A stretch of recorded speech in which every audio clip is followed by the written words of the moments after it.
शांति। आज 30 सितंबर प्यारे बाप दादा के मधुर महावाक्य हैं और आज बाबा ने हम सभी को बहुत सुंदर बात बताई है कि जैसे जंग लगी हुई सुई को कभी भी चुंबक अपनी तरफ नहीं खींच सकती है, उसी तरह हम आत्माओं पर जो जन्म जन्मांतर की मैल चढ़ गई है, विकारों की जंग लग गई है, तो ऐसी विकारी और पतित आत्माओं को कभी भी परमात्मा अपनी तरफ आकर्षित नहीं कर सकते हैं। इसलिए शिव बाबा हम सभी को रोज कहते हैं कि ज्ञान और योग से आत्मा को निरंतर साफ करते रहो और परमात्मा को निरंतर याद करते रहो, तभी तुम्हारी आत्मा पर जो द्वापर युग से 63 जन्मों की जो विकारों की जंग चढ़ गई है, वो सदा सदा के लिए, आधि कल्प के लिए मिट जाएगी, हट जाएगी और हमारा बुद्धि योग उस परमात्मा से जुड़ जाएगा। आइए हम सभी अपनी सुई पर लगी हुई, आत्मा रूपी सुई पर लगी हुई विकारों रूपी जंग को साफ करने के लिए प्यारे बाबा के मधुर महावाक्य सुनते हैं और महावाक्यों को बड़े एकाग्रता के साथ सभी सुनेंगे, ताकि सुनते सुनते ऐसा अनुभव हो कि भगवान परम शिक्षक बन करके हमें पढ़ा रहे हैं और हम रूहानी स्टूडेंट बन करके उसके सामने पढ़ करके परमात्मा की हर शिक्षा को अपने अंदर आत्मसात कर रहे हैं। आज 30 सितंबर बाबा के महावाक्य हैं, मीठे बच्चे, सबसे पहले यही ख्याल करो कि मुझ आत्मा पर जो कट चढ़ी हुई है वह कैसे उतरे। सुई पर जब तक कट अर्थात जंग होगी तब तक चुंबक उसको अपनी तरफ खींच नहीं सकती है। आज की मुरली से प्रश्न है, पुरुषोत्तम संगम युग पर तुम्हें पुरुषोत्तम बनने के लिए कौन सा पुरुषार्थ करना है। एक बार फिर सुनेंगे, पुरुषोत्तम संगम युग पर तुम्हें पुरुषोत्तम बनने के लिए कौन सा पुरुषार्थ करना है, अर्थात मेहनत करनी है। उत्तर है कर्मातीत बनने का। कोई भी कर्म संबंधों की तरफ बुद्धि ना जाए, अर्थात कर्म बंधन अपने तरफ ना खींचे, सारा कनेक्शन एक बाप से रहे, कोई से भी दिल लगी हुई ना हो। ऐसा पुरुषार्थ करो, झरमुई में अर्थात व्यर्थ बातों में अपना टाइम वेस्ट मत करो, याद में रहने का अभ्यास करो। कर्मातीत का बहुत अच्छा बाबा ने हम सभी को मतलब बताया है। कर्मातीत अर्थात कि जो भी हम कर्म करते हैं और जिन भी संबंधों के साथ हम संपर्क में आते हैं, तो कोई भी प्रकार का कर्म और मित्र संबंधी हमें अपनी तरफ आकर्षित ना करें। सिर्फ हम आत्माओं को इस शरीर में आना है कर्म करने के लिए। उस समय इस शरीर के द्वारा हम सेवा करते हैं, कर्म करते हैं, और जब हम फ्री होते हैं तो इस 5 तत्वों के इस शरीर के भान से हम कुछ समय के लिए मुक्त होकर के अपने परमपिता परमात्मा के पास मन और बुद्धि के साथ बैठ जाते हैं। आज की मुरली का गीत है, जाग सजनिया जाग, नवयुग आया सतयुग आया। ओम शांति। सभी प्यार से बोलेंगे ओम शांति। रूहानी बच्चों यानी आत्माओं ने शरीर द्वारा गीत सुना। कौन सा गीत? जाग सजनिया जाग।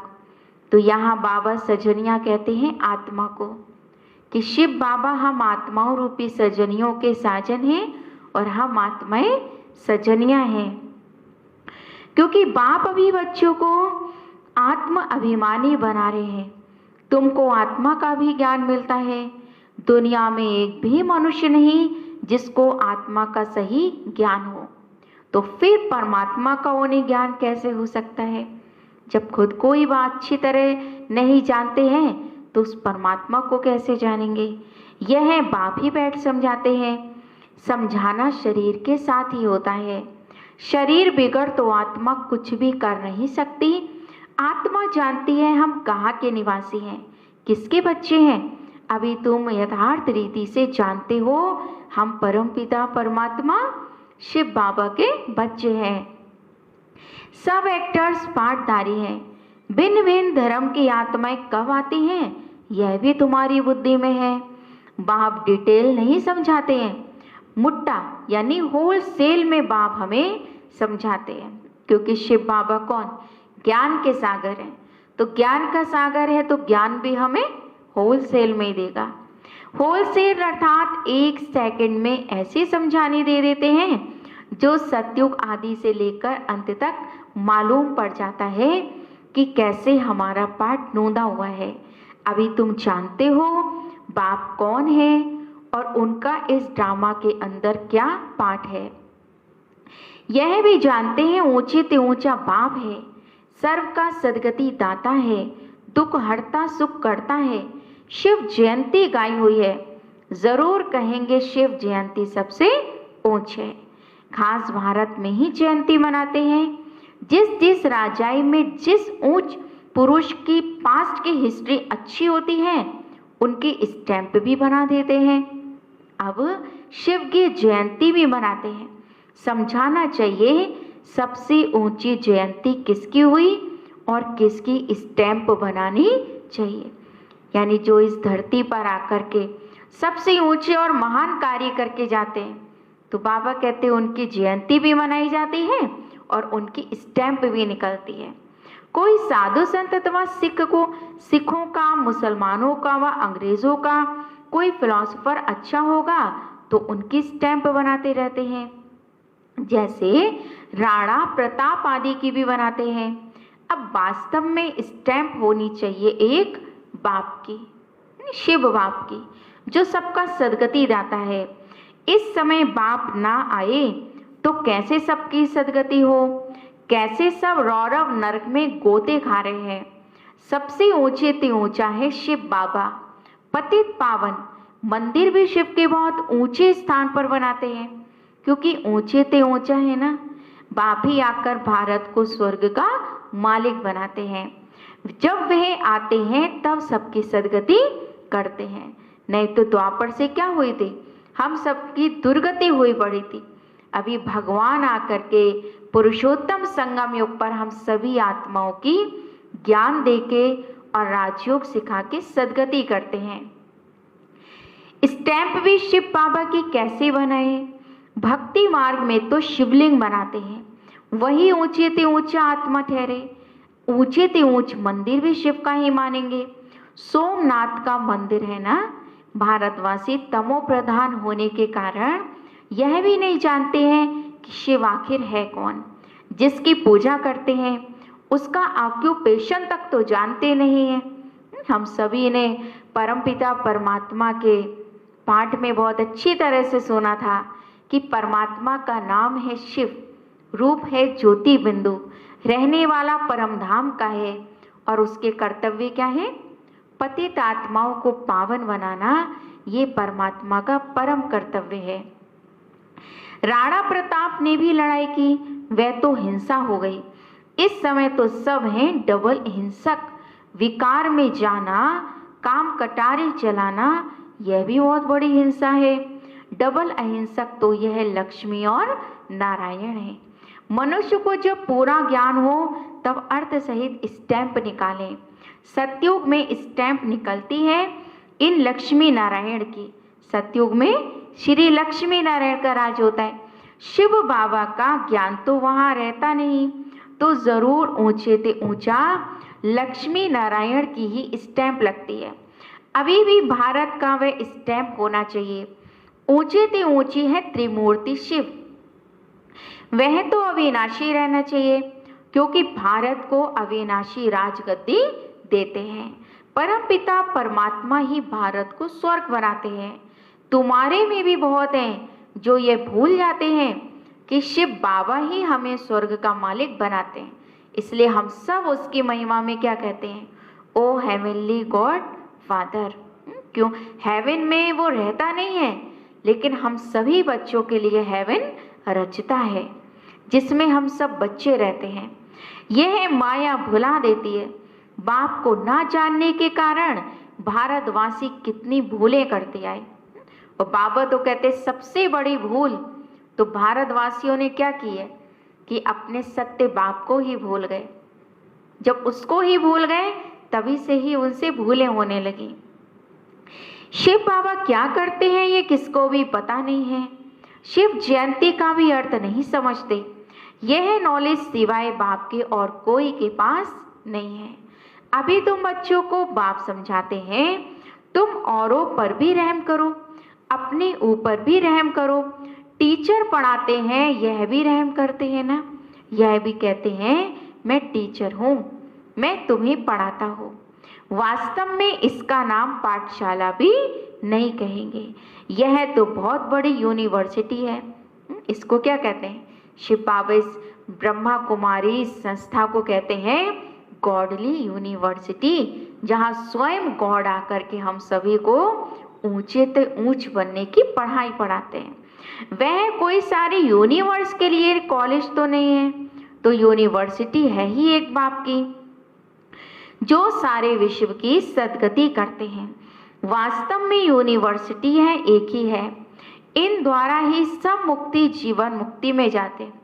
बाबा कहते हैं कि ये ऐसी गॉडली यूनिवर्सिटी है जहाँ बच्चे बूढ़े जवान मेल फीमेल सभी एक साथ बैठ करके भविष्य में ऊंचा पद अर्थात देवी देवता बनने की पढ़ाई पढ़ सकते हैं। शांति और सुख को यहाँ आकर प्राप्त करते हैं। यूनिवर्स तो यह हुआ ना, इसलिए बाबा कहते हैं डरो मत, यह तो समझाने की बातें हैं। ऐसा भी होता है इमरजेंसी के टाइम में कोई किसकी सुनते भी नहीं है, प्रजा का प्रजा पर राज्य चलता है। और किसी धर्म में शुरू से राजाई नहीं चलती, वह तो धर्म स्थापन करने आते हैं, फिर जब लाखों के अंदाज में हो तब राजाई कर सके। यह तो बाप राजाई स्थापन कर रहे हैं यूनिवर्स के लिए, यह भी समझाने की बात है। दैवी राजधानी इस पुरुषोत्तम संगम युग पर स्थापन करते हैं। बाबा ने समझाया है कृष्ण नारायण राम आदि के काले चित्र भी तुम हाथ में उठाओ, फिर समझाओ कि कृष्ण को श्याम सुंदर क्यों कहते हैं। सुंदर था फिर श्याम कैसे बनता है? भारत ही हेवन था, अभी तो हेल बन गया है। बाबा कहते सतयुग में और त्रेता युग में सभी देवी देवताएं सुंदर थे, अर्थात उनकी आत्माएं सतो प्रधान थी। लेकिन जैसे जैसे नीचे उतरती गए, कलाएं कम होती गई, वैसे वैसे ये आत्माएं काली होती गई, अर्थात तमो प्रधान बनती गई। और तमो प्रधानता की निशानी भक्ति मार्ग में क्या दिखाई है कि शरीर काले दिखा दिए। तो बाबा कहते शरीर काले नहीं होते हैं, बल्कि आत्मा काली अर्थात तमो प्रधान हो जाती है। हेल अर्थात काला, हेवन अर्थात गोरा। राम राज्य को दिन और रावण राज्य को रात कहा जाता है। तो तुम समझा सकते हो देवताओं को काला क्यों बनाया। बाप बैठ समझाते तुम हो अभी पुरुषोत्तम संगम युग पर, वह नहीं है, तुम तो यहाँ बैठे हो ना, यहाँ तो तुम हो ही संगम युग पर। पुरुषोत्तम बनने का पुरुषार्थ कर रहे हो। विकारी पतित मनुष्यों से तुम्हारा इस समय कोई कनेक्शन नहीं है। हाँ, अभी कर्मातीत अवस्था नहीं हुई है, इसलिए कर्म संबंधों से भी दिल लग जाती है। बाबा कहते जब कर्मातीत अवस्था हो जाएगी तब तुम्हारी कर्म संबंधों से दिल निकलती जाएगी। कर्मातीत बनना उसके लिए चाहिए याद की यात्रा। याद वह बाप समझाते हैं कि तुम आत्मा हो, तुम्हारा परमात्मा के साथ कितना लव होना चाहिए। ओहो, बाबा हमें पढ़ाते हैं वे उमंग कोई में रहता ही नहीं है, माया घड़ी घड़ी दे अभिमान में ले आती है। तो क्या करते हैं, फिर बाप को ही भूल जाते हैं। जबकि समझते हो शिव बाबा हम आत्माओं से बात कर रहे हैं, तो वह कशिश, वह खुशी रहनी चाहिए ना। जिस सुई पर जरा भी जंक नहीं होगी, वह चुम्बक के आगे तुम रखेंगे तो फट से चटक जाएगी, अर्थात सुई पे चिपक जाएगी। थोड़ी भी जंक होगी तो चटकेगी नहीं। ऐसे ही आत्माओं पर जरा भी विकारों की जंक है तो वो आत्मा परमात्मा को अपनी तरफ आकर्षित नहीं कर सकती है। कशिश होगी ही नहीं। जहां से नहीं होगी फिर उस तरफ से चुम्बक खींचेंगे। बच्चों में कशिश तब होगी जब याद की यात्रा पर होंगे। कट होगी तो खींच नहीं सकेंगे। हर एक समझ सकते हैं हमारी सुई बिल्कुल पवित्र हो जाएगी तो हम भगवान को कशिश करेंगे। कशिश नहीं होती है क्योंकि अभी आत्मा पर जंक चढ़ी हुई है। तुम याद में रहते हो तो विकार भस्म होते हैं। अच्छा, फिर अगर कोई पाप करते हैं तो वह 100 गुना दंड हो जाता है। जंक चढ़ जाती है, याद नहीं कर सकते हैं। आत्मा पर अगर विकारों की जंग चढ़ी है तो उसकी पहचान क्या है कि वो याद करने बैठेगी भगवान को, पर याद उसकी बुद्धि में ठहर नहीं सकती। उसको कोई ना कोई और याद आता रहेगा। आत्मा को, अपने को आत्मा समझ बाप को याद करो। याद भूलने से कट चढ़ जाती है तो वह कशिश, वह लव भगवान से रहता नहीं है। कट उतरी हुई होगी तो लव होगा, खुशी भी रहेगी, चेहरा खुशनुमा रहेगा। तुमको भविष्य में ऐसा बनना है। कैसा? श्री लक्ष्मी नारायण जैसा। सर्विस नहीं करते हैं तो पुरानी सड़ी हुई बातें ही करते रहते हैं आपस में। बाप से बुद्धि योग ही तोड़ा देते हैं। जो कुछ चमक थी वह भी गुम हो जाती है। बाप से जरा भी लव नहीं रहता, क्योंकि जितना मन और बुद्धि व्यर्थ में लगा होगा उतना ही हमारा मन भगवान में नहीं लगेगा। लव उनका हो रहेगा जो अच्छी रीति बाप को याद करते होंगे। बाप को भी उनसे कशिश होगी। यह बच्चा सर्विस भी अच्छी करता है और योग में भी, यानी बाबा की याद में भी रहता है, तो बाप का प्यार भी उन पर रहता है, क्योंकि याद से याद मिलती है। अपने ऊपर ध्यान रखते हैं, हमसे कोई पाप तो नहीं हुआ। अगर याद नहीं करेंगे तो जंग कैसे उतरेगी? बाप कहते हैं अपना चार्ट रखो, कट उतर जाएगी, यानी जंग उतर जाएगी। तमो प्रधान से सतो प्रधान बनना है तो जंग उतरनी चाहिए। उतरनी भी है, उतरती भी है और फिर जंग चढ़ती भी है। शिव बाबा को याद करते हैं तो आत्मा पर से 5 विकार अर्थात काम, क्रोध, लोभ, मोह, अहंकार की जंग उतरने लगती है। 100 गुना दंत पड़ जाता है। बाप को याद नहीं करते तो कुछ ना कुछ पाप कर लेते हैं। बाप कहते हैं कट उतरने बिगड़ तुम मेरे पास आ नहीं सकेंगे, नहीं तो फिर सजा खानी पड़ेगी। मोचरा भी मिलता है और पद भी भ्रष्ट हो जाता है। सजाएं भी मिलती हैं, पद भी भ्रष्ट हो जाता है। बाबा कहते कट उतरने बिगड़ तुम मेरे पास आ नहीं सकते हैं। बाकी बाप से वर्षा क्या मिला? ऐसा कर्म नहीं करना चाहिए जो और ही जंक चढ़ती जाए। उतारने की कोशिश हमें करनी है, ना कि और चढ़ाते जाना है। पहले तो अपनी जंक उतारने का ख्याल रखो। ख्याल नहीं करते हैं तो फिर बाप समझेंगे इनकी तकदीर में ही नहीं है। क्वालिफिकेशन चाहिए, अच्छे कैरेक्टर्स चाहिए। लक्ष्मी नारायण के कैरेक्टर्स तो गाए हुए हैं ना। इस समय के मनुष्यों के आगे अपना कैरेक्टर वर्णन करते हैं। शिव बाबा को जानते ही नहीं है। सदगति करने वाला तो वही है। सन्यासियों के पास जाते हैं परंतु सर्व का सदगति दाता है ही एक। बाप ही स्वर्ग की स्थापना करते हैं, फिर तो नीचे ही उतरना है। बाप के सिवाय कोई पावन तुम्हें बना नहीं सकता, क्योंकि मनुष्य तो खुद पतित है और पतित आत्मा किसी को भी पावन बना नहीं सकती है। मनुष्य खड्डे के अंदर जाकर बैठते हैं, इससे तो गंगा में जाकर बैठे तो साफ तो हो जाए, क्योंकि पतित पावनी गंगा कहते हैं ना। मनुष्य शांति चाहते हैं, तो वह जब घर जाएंगे तब पाठ पूरा होगा। हम आत्माओं का घर है निर्वाण धाम अर्थात शांति धाम। यहाँ शांति कहाँ से आई? तपस्या करते हैं, वह भी कर्म करते हैं ना, करके शांति में बैठ जाएंगे। शिव बाबा को तो जानते ही नहीं है, वे सब है भक्ति मार्ग। पुरुषोत्तम संगम युग एक ही है, जबकि बाप आते हैं।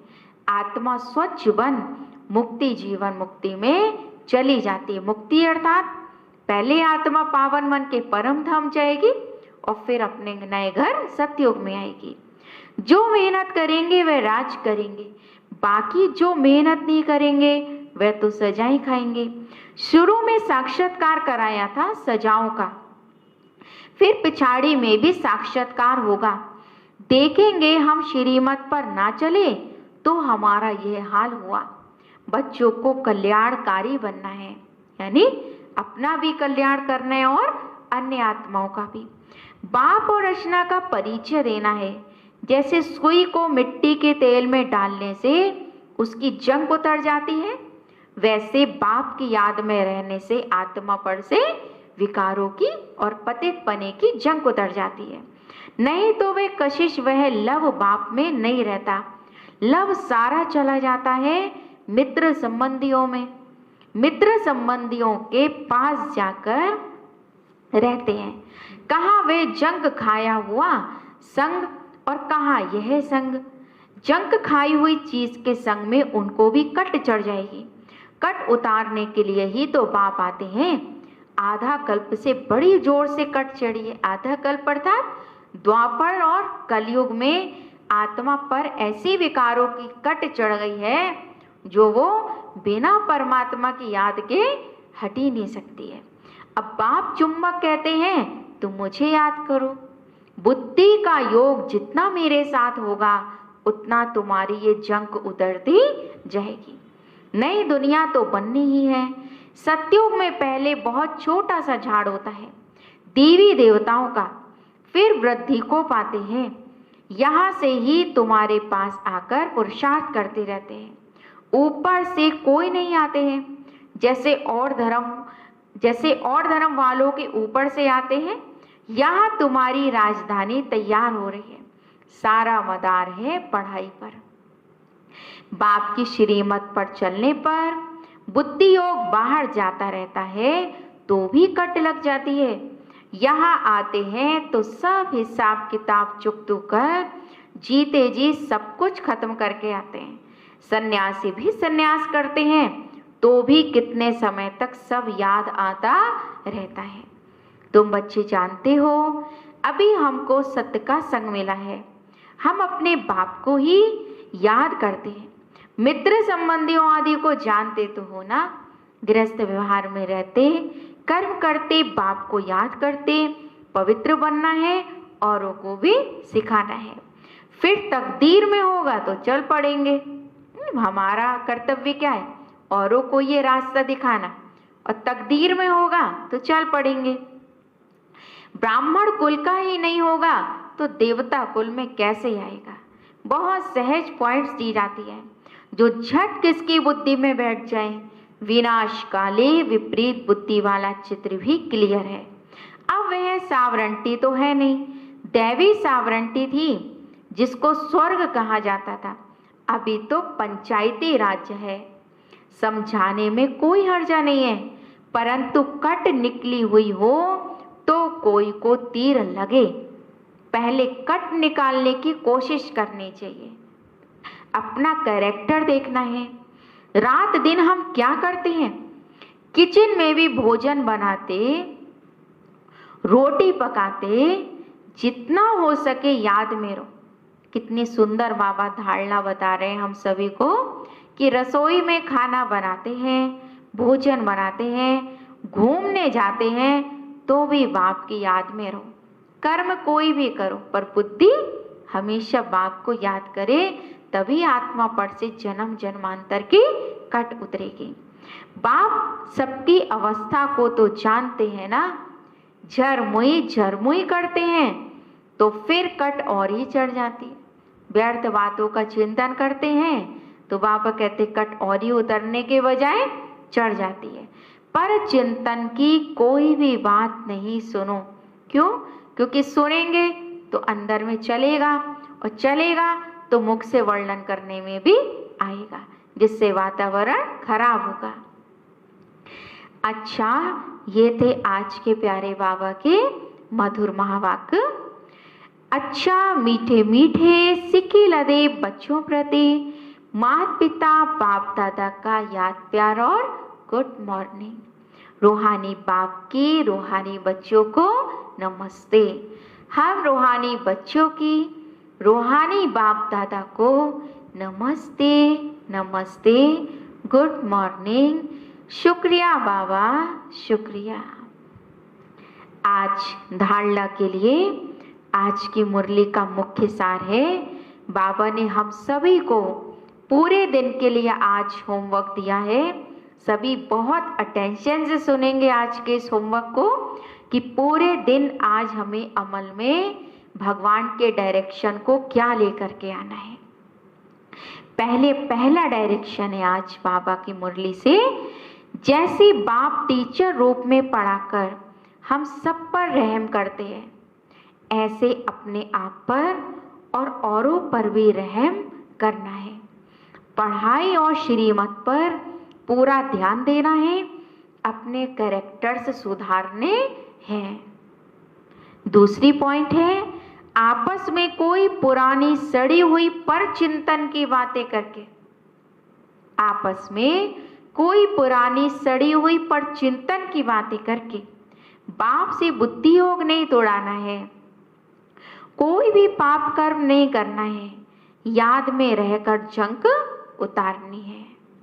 यह है आज की मुरली का होमवर्क, जो हमें पूरा दिन इसे प्रैक्टिकल रूप में धारण करने का अभ्यास करना है और अटेंशन देना है।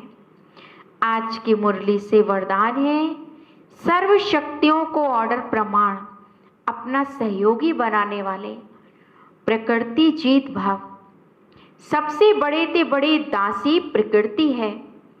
जो बच्चे प्रकृति जीत बनने का वरदान प्राप्त कर लेते हैं, उनके ऑर्डर प्रमाण सर्व शक्तियां और प्रकृति रूपी दासी कार्य करती है, अर्थात समय पर सहयोग देती है। लेकिन यदि प्रकृति जीत बनने के बजाय अलबेलेपन की नींद में व अल्पकाल की प्राप्ति के नशे में व व्यर्थ संकल्पों के नाच में मस्त होकर अपना समय गंवाते हो, तो शक्तियां ऑर्डर पर कार्य नहीं कर सकती हैं। इसलिए चेक करो कि पहले मुख्य संकल्प शक्ति, निर्णय शक्ति और संस्कार की शक्ति तीनों ही ऑर्डर में है। कौन सी शक्तियां चेक करनी है? चेक करो, संकल्प शक्ति, निर्णय शक्ति और संस्कार की शक्ति तीनों ही मेरे ऑर्डर में है। स्लोगन है, बाप दादा के गुण गाते रहो तो स्वयं भी गुणमूर्त बन जाएंगे। बाप दादा के गुण गाते रहो तो स्वयं भी गुणमूर्त बन जाएंगे। बाप दादा अर्थात शिव बाबा के गुण और ब्रह्मा बाबा के गुणों का बखान करते रहो, तो बखान करते करते, वर्णन करते करते उनके गुण हमारे संस्कारों में उतर जाएंगे। ओम शांति। ये है आज के बाबा के महावाक्य। तो आज हम सभी को पूरी मुरली से खास अटेंशन देना है कि हमें किसी के साथ पुरानी बीती हुई सड़ी हुई बातों का चिंतन ना करके अपना समय वेस्ट नहीं करना है, और ना ही अपने वातावरण को, चारों ओर के वातावरण को हमें दूषित करना है। और आज पूरे दिन के लिए हम सभी का बाबा के मधुबन घर से सोमान है, जिसकी स्मृति में हम योग में रहेंगे। मैं आत्मा अकाल तख्त नशीन हूँ, मैं आत्मा अकाल तख्त नशीन हूँ, जिसे काल नहीं खा सकता। मैं अजर, अमर और अविनाशी आत्मा हूँ। ओम शांति।